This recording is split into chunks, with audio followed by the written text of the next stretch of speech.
ایاک نعبد و ایاک نستعین،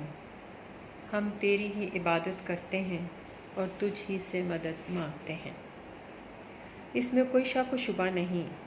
کہ اللہ جل و جلالہ عنایت کرنے والا ہے، وہ سب کو عطا کرتا ہے۔ ہماری غلطیوں کوتاہیوں کے باوجود وہ ہمیں سب کچھ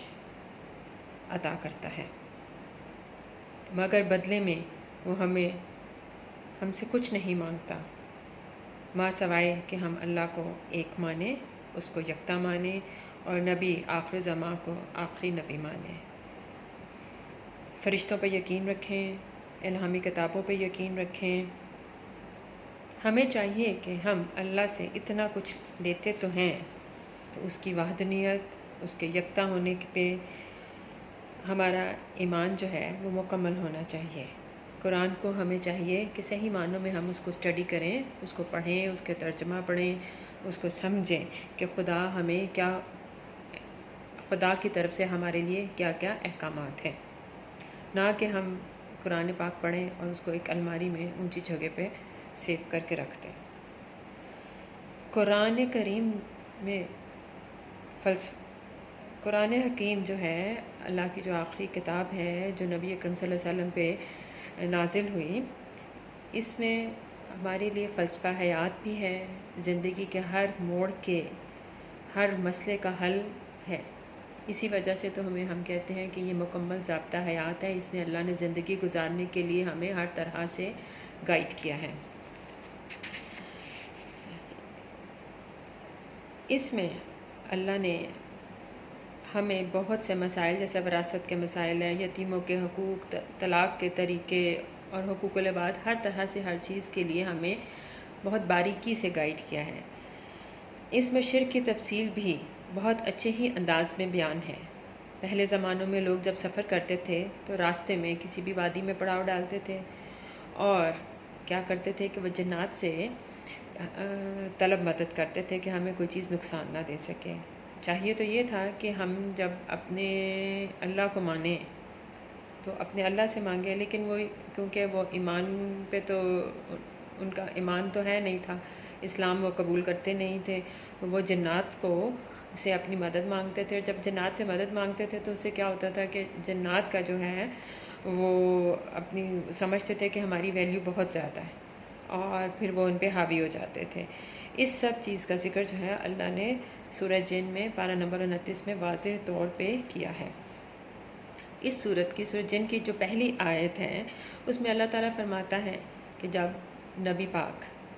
وہ اللہ کہتا ہے کہ ان لوگوں کو بتا دو کہ جب نبی پاک اپنے صحابہ کو، اپنے لوگوں کو نماز پڑھا رہے تھے، اسلام کی تعلیم دے رہے تھے، تو وہاں سے جنات کے ایک گروہ کا گزر ہوا۔ اس گروہ نے جب یہ باتیں سنی تو وہ اتنے متاثر ہوئے اور انہوں نے اسلام قبول کر لیا۔ اس سے ظاہر ہوا کہ نبی، انبیاء جو اتنا پیغام دیتے رہے اللہ کے بارے میں، ان لوگوں نے، اس وقت کے لوگوں نے ان کی بات نہیں سنی، لیکن جنات کے اس گروہ نے جسٹ ایک دفعہ گزرتے ہوئے یہ باتیں سنی اور اللہ پہ ایمان لے آئے۔